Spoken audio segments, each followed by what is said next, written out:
Merci de vous joindre à nous afin d'être informés sur Gueule Afrique Télévision. Mesdames et messieurs, bonjour et bienvenue à ce jour sur notre télévision panafricaine afin d'être encore une fois informés de la situation de la République démocratique du Congo. Poursuite diplomatique de Luanda, qu'est-ce qui est prévu de l'autre côté? Quelles sont ces erreurs que les autorités congolaises ne doivent plus commettre dans ce processus de paix? Accord de paix, autorisation de paix, comment est-ce que la paix sera aussi une paix durable dans l'Est de la RDC?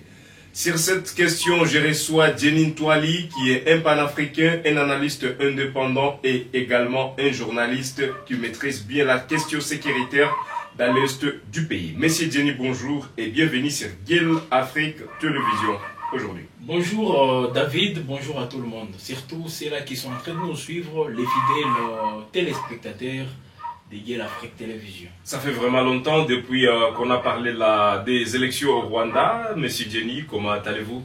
Ouais, je me porte très bien. Voilà pourquoi je me présente en face de vous, justement pour aborder toutes ces questions d'importance capitale, surtout pour la République démocratique du Congo, parce que nous parlons de la paix, nous parlons de ces défis, parce que ça reste aussi une épine pour la République démocratique du Congo. Et voilà pourquoi, vous voyez, il y a sur tous les fronts, nous voyons les gens se mobiliser, même sur les fronts médiatiques, parce que toutes les émissions qui sont produites ici, c'est dans ce sens-là, toutes les discussions dans les cadres diplomatiques, ça va toujours dans ce sens. Même, il y a des fois où les Wazalendo se sont comportés aussi comme des patriotes, justement comme le mot Wazalendo le dit bien évidemment. C'est aussi de cette manière que vous êtes en train toujours de voir ça et là, la population manifester sa mobilisation derrière son armée, bien qu'il y a un cessez-le-feu qui est observé par l'armée congolaise, je dis bien, mais il y a la population qui dit toujours, qui compte toujours sur les FARDC pour que la situation, aussi pour que la paix revienne surtout, parce que depuis 1994, avec l'entrée des réfugiés rwandais, c'est un cycle qui devient de plus en plus infernal. Mais à un certain moment, on doit y mettre fin. Voilà pourquoi je crois c'est maintenant ou jamais. Quand je dis c'est maintenant ou jamais, donc avec le président Félix Tshisekedi. Parce que lui, il a dit, il ne veut pas discuter avec tous ces belligérants, tous ceux-là qui prennent les armes justement pour accéder à des postes politiques, pour accéder à des postes au sein même de l'armée. Les gens qui prennent des armes, le chef de l'État n'est pas prêt à discuter avec eux. Mais nous discutons justement avec le Rwanda pour que les Rwandais aussi nous disent qu'est-ce qu'ils cherchent en République démocratique du Congo. Pendant l'émission, je crois qu'on aura le temps d'y revenir beaucoup plus.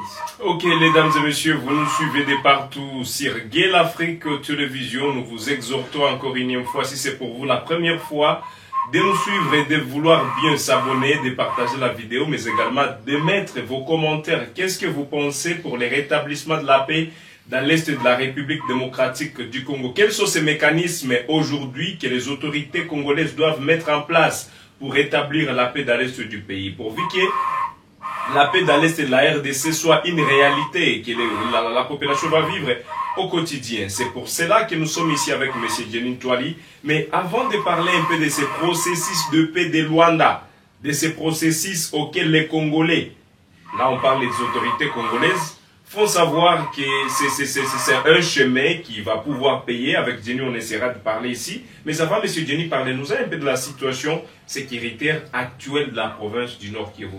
Qu'est-ce que ces téléspectateurs de Gueule Afrique Télévision sont censés comprendre à ce début de la semaine sur la situation sécuritaire dans la province du Nord Kivu? En tout cas, ça reste volatile et surtout incertaine, cette situation.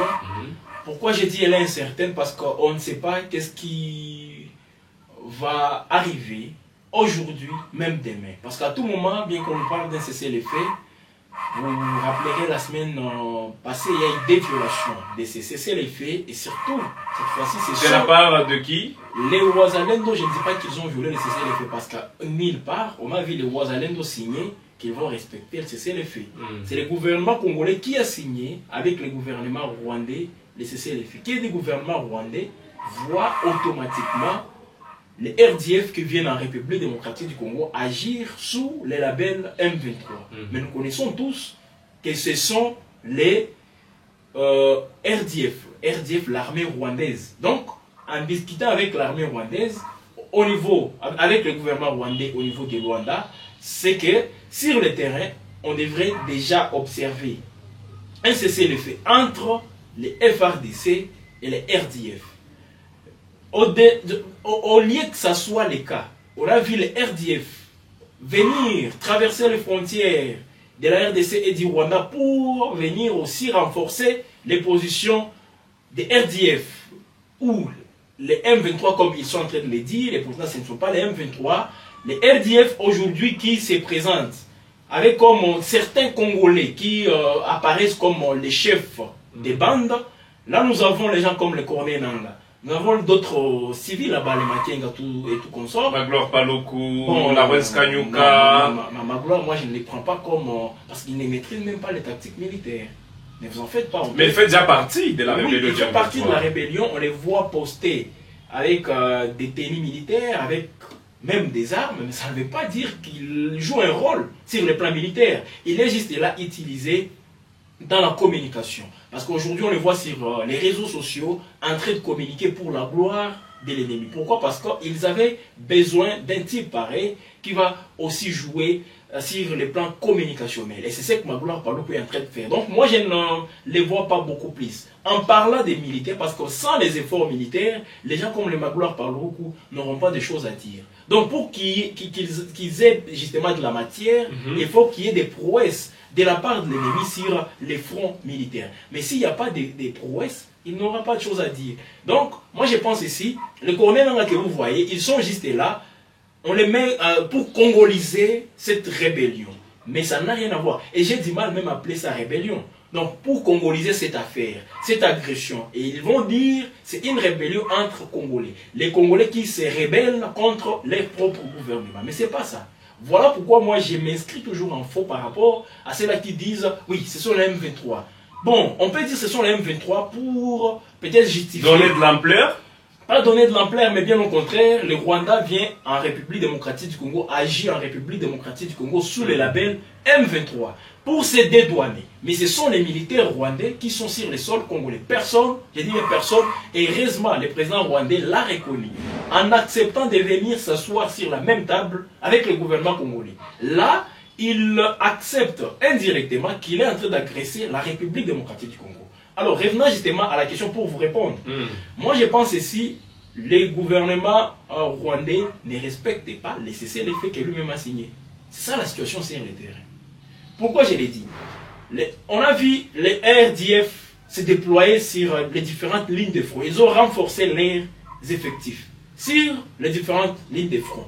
Les Wazalendo ayant compris cela, ils étaient dans l'obligation tout d'abord de réagir. Parce que depuis que le cessez-le-feu a été conclu, ce sont les RDF qui ont attaqué en premier et voulaient déloger les FARDC et les Wazalendo sur certaines positions. Les FARDC n'ont pas réagi. C'est les Wazalendo qui ont répondu aux attaques des RDF. Alors, après, il y a une accalmie qui s'est observée, mais on a eu les informations fiables, selon lesquelles les RDF sont en train de renforcer leur position dans les territoires de Lubero, parce que nous connaissons tous que c'est eux qui occupent Kanyabayonga, c'est eux qui sont à Kirumba. Ils veulent foncer vers, donc, et prendre la route Kirumba-Butembo. Donc ils veulent justement aller jusqu'à et conquérir la ville de Butembo, pourquoi pas Beniville et Beni territoire. C'est ça leur objectif. La semaine que nous venons terminer, c'était ça l'objectif qu'ils se sont assignés. Les Wazalendo ayant compris cela, ils ont déjoué ces plans de l'ennemi en attaquant leur position dans le territoire du Rutshuru.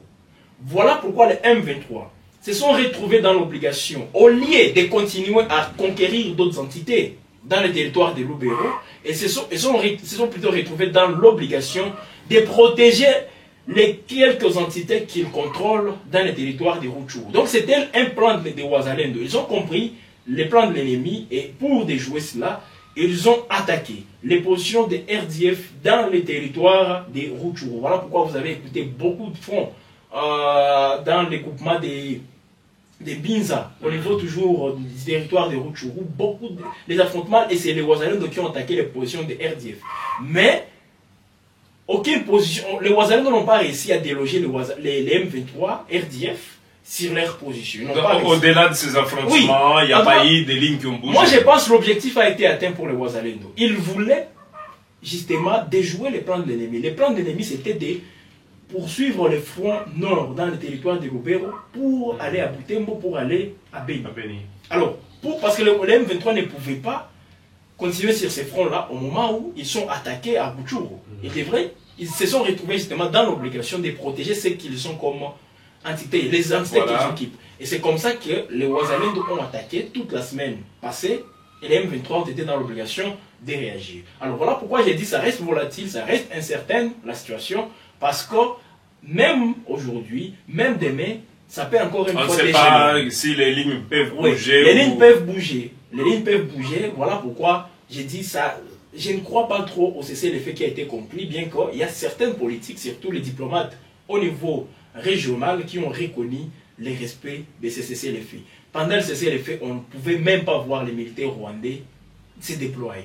On ne pouvait pas voir les militaires rwandais, mais ils se sont déployés. Est-ce qu'il n'y a pas de sanctions? Ça, on en parlera peut-être un peu plus. Est-ce qu'il n'y a pas de sanctions qui ont été prévues pour la partie qui serait là pour violer ce cessez-le-feu? Il n'y a pas eu des sanctions, quelque chose prévu? Je pense, si c'était les FARDC... Bien, c'est manière, on vient, tout le bana, Jenny, tout ça, et tout ça, ils sont, David a respecté, ça lui regarde. Est-ce que c'est ça? Moi, je pense, si c'était les FARDC qui sont à la base de toutes ces attaques, peut-être il y aurait des sanctions. Mais pourquoi pas? Parce que c'est le Rwanda, il n'y a pas de sanctions. Rappelez-vous, lors de la trêve, il y a certains Ouazalendo qui ont été sanctionnés par l'Union européenne. Pourquoi? Parce qu'on dit qu'ils violent les droits de l'homme. Et pourtant, c'est faux. Quand vous êtes là pour défendre votre pays, les gens viennent vous dire vous violez les droits de l'homme. Quand les Ukrainiens sont en train de faire face aux risques pour défendre leurs terres, pour repousser loin la menace russe, est-ce que vous voyez, il y a des sanctions contre eux? Même parce qu'en Ukraine, ne vous en faites pas, il y a aussi des volontaires patriotiques. Des volontaires patriotes, ils sont là. Les VDP, ils sont là. Parce qu'on avait compris qu'avec l'armée, on ne peut pas réussir justement à déjouer l'offensive russe. Le président avait lancé un appel, le président Volodymyr Zelensky, il avait lancé un appel à tous les citoyens. Même le groupe de sécurité, tous ces gens avaient jugé bon de prendre des armes pour défendre leur pays. Est-ce qu'il y a des sanctions contre tous ces gens? Il n'y en a pas. Mais pourquoi on veut sanctionner les Ouazalendo? Ça veut dire qu'il y a toujours un complot qui plane sur la République démocratique du Congo. Voilà, mesdames et messieurs, telle est la situation actuelle de la province du Nord Kivu. Vous êtes à Mbandaka, à Kinshasa, à Moneditu, pourquoi pas à Tchopo. Dans la province du Sud Kivu, vous êtes un peu partout de là où vous vous trouvez. Telle est la situation actuelle de la province du Nord Kivu à ce début de la semaine. Johnny Touali est notre invité. C'est un panafricain, un analyste indépendant, un journaliste en matière sécuritaire, surtout qui maîtrise un peu l'enjeu sécurité dans l'Est de la République et dans la région. On en parle sur ce deuxième point de ce processus de Luanda. Monsieur Jenny, c'est prévu demain 20 et après demain 21 que les deux délégations ministérielles venues de la RDC, venues du Rwanda, se mettent encore sur une même table, tête à tête, pour discuter encore de cette situation avant que les deux présidents se remettent sur une table afin de mettre les points sur les i, comme pensent certains analystes indépendants. C'est quoi vos attentes?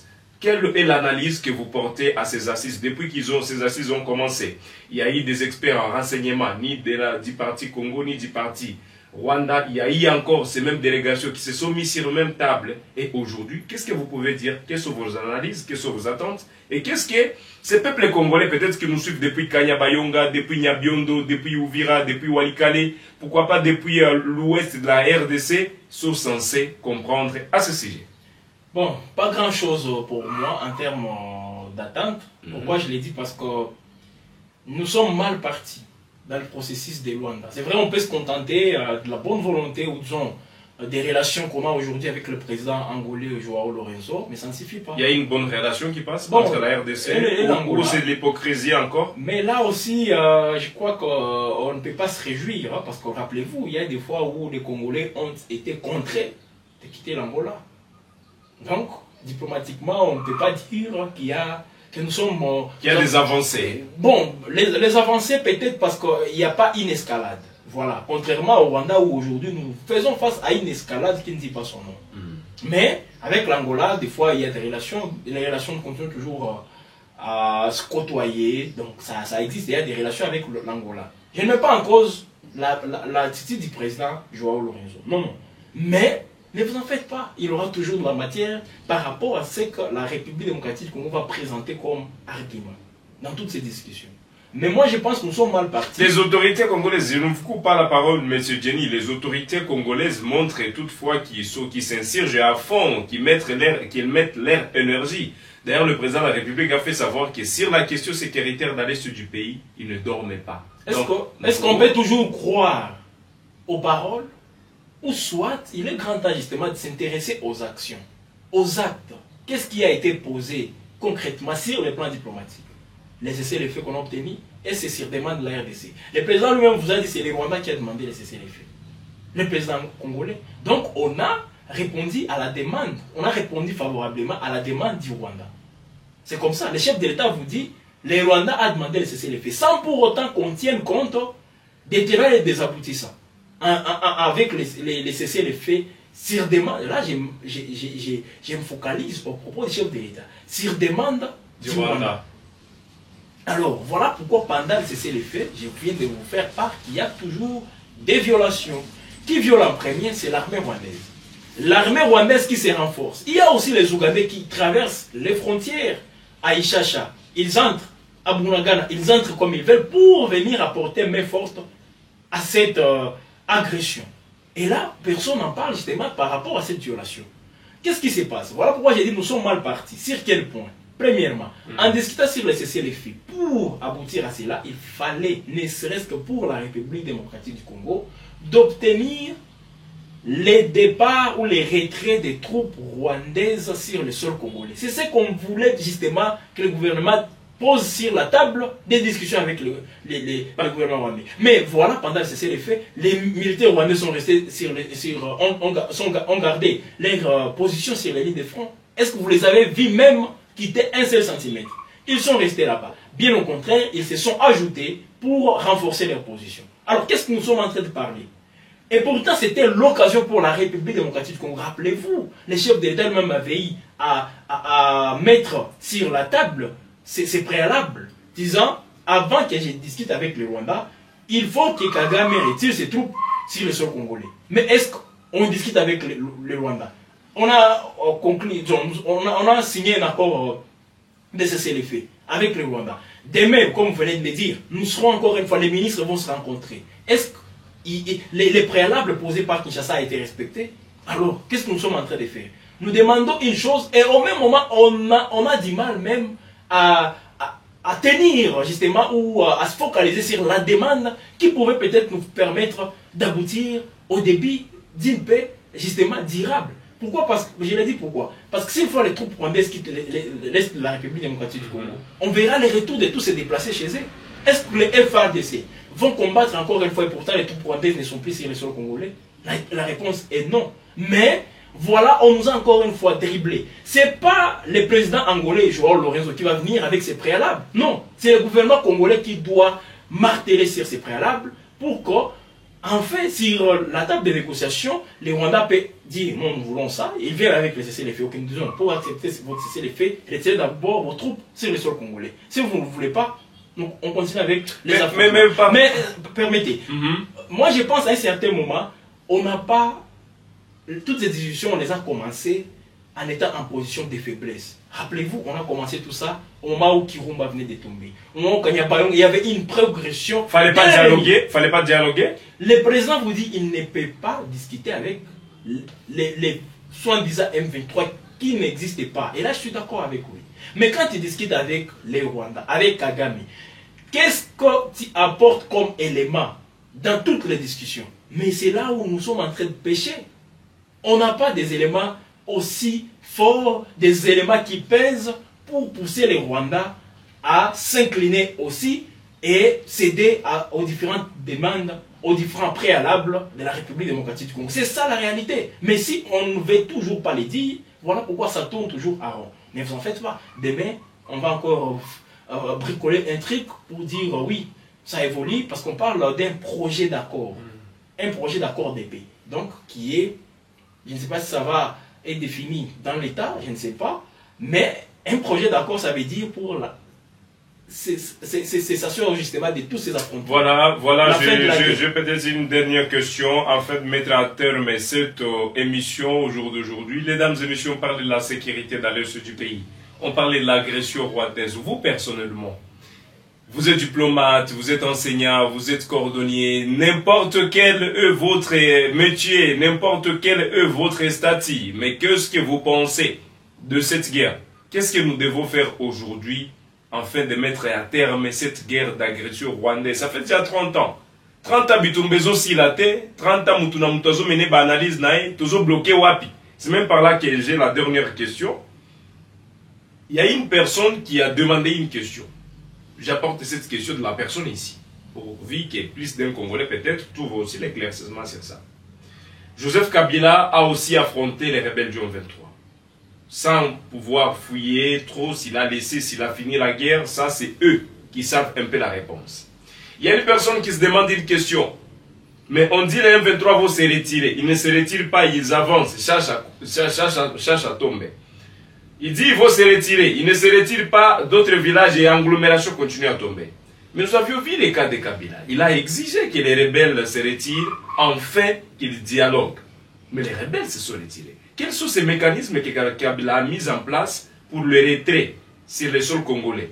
De se retourner de là où il était. Que Tshisekedi ne peut pas mettre en place aujourd'hui. C'est une question d'un Congolais. C'est un Congolais qui se pose cette question. Alors, je ne sais pas si vous avez au moins une réponse face à cette question et rapidement, on pourra mettre en terme cette émission. C'est un problème d'approche. Qu'est-ce que Kabila a fait pour que les rebelles se retirent et qui sait qu'il ne peut pas faire aujourd'hui afin que les rebelles se retirent aussi? Bon, malheureusement, les régimes actuels... Parce que je rappelle que vous aviez vécu les deux guerres. Oui, justement. Je vais vous montrer la différence. C'est simple. D'abord, il y a un problème. Nous assistons, nous faisons face à une incompétence qui ne dit pas son nom. Ne l'en faites pas. De la part de qui? Mais également un problème d'approche pour le régime actuel. Je l'ai dit pourquoi? Parce que dès le départ, on a du mal à comprendre quelle orientation prend notre diplomatie. Personne ne sait. Sous Kabila en 2012-13, qu'est-ce qui a été fait? Parce que c'est vrai, je vais corriger un tout petit peu ce que vous dites. Kabila avait réussi à obtenir le retrait des troupes d'IM23. Ils étaient déjà à Goma, ils se sont retirés. Oui, ils étaient à Goma. Mais les affrontements ne devraient pas se dérouler en pleine ville de Goma. Ça, la réalité, parce qu'on allait exposer les civils. La diplomatie, comme elle avait une orientation à l'époque, je dis bien, elle avait une orientation. Loin de moi d'être pour ou contre le régime Joseph Kabila. La diplomatie à l'époque avait une orientation claire. Et le président Kabila lui-même, au Conseil de sécurité des Nations Unies, c'était au mois de septembre, je me rappelle, il avait dit, j'opte pour 3 options. L'option diplomatique, militaire et l'option politique. Les 3 options vont nous permettre de vaincre l'ennemi. Il avait dit cela. Alors, sur le terrain, qu'est-ce qui s'est passé? Parce que c'est vrai, en novembre, c'était le 20 novembre, si je ne m'abuse, un certain mardi, le M23 avait pris la ville de Goma. Une semaine après, on avait obtenu, parce que là, il fallait qu'il y ait justement un accord. Et là, ce sont l'ONU, les États-Unis, toutes ces grandes puissances occidentales avaient exigé au M23 de se retirer à des 20 km de la ville de Goma. 20 km. Mais ils n'avaient même pas respecté les 20 km qu'on leur avait demandé. On les voyait ici, à l'endroit communément appelé 3 antennes. Ils étaient là, c'est pas à 20 km de la ville de Goma. Donc, quelqu'un qui est dans le quartier Majengo pouvait voir là où il y a les M23. Ils étaient là. Mais qu'est-ce qui s'était passé? Comme on obtient les retraits, là, est-ce que vous voyez un peu la différence? Là, le gouvernement avait décidé sur les retraits des troupes d'M23. Mais ils étaient appuyés justement par les Rwandais. Mais là, ce n'était pas les Rwandais impliqués directement comme c'est le cas aujourd'hui. Les Rwandais, lui, il est là. Les Rwandais n'étaient pas, aussi dévoilés comme le cas aujourd'hui. Mais qu'est-ce qui s'est fait aujourd'hui? Même les retraits des troupes rwandaises, nous n'arrivons pas à l'obtenir. Même pour dire bon, les cessez-les-feux aussi, il est fantaisiste, parce qu'il y a les affrontements. Même les cessez-les-feux, c'est faux. Même les retraits, ils ne se retirent pas. Est-ce que vous vous rendez compte comment est-ce que nous sommes justement roulés dans la farine? Et là, je vous montre déjà la différence. Kabila, lui, il avait obtenu les retraits de troupes rwandaises sur le sol congolais. Les troupes rwandaises qui étaient là pour soutenir. L'M23, disons. Oui, il avait obtenu. Et après, c'était les affrontements, les offensives contre ces derniers. Là, on avait vu les Mamadou, les mémoires, les généraux Baouma, Mbamba, des mémoires, tous venir pour en découdre avec l'ennemi. L'ennemi avait senti la puissance des FARDC. Là, c'est en 2013. Aujourd'hui, ce n'est pas le cas. Les FARDC observent les cessez-les-feux, l'ennemi d'en face, lui, ne l'observait pas. On nous demandons les retraits des troupes rwandaises, ils sont toujours là, ils ne quittent pas. Alors voilà pourquoi j'ai dit que c'est un problème d'approche et d'incompétence. Parce qu'on a toujours du mal à donner une orientation claire, bien définie à notre diplomatie. Tantôt vous demandez ça, tantôt vous demandez ça, et on a du mal même à une minute, on va finir, Monsieur Jenny. Nous sommes presque à la fin de cette émission. Pour juste une minute, qu'est-ce qu'il nous faut?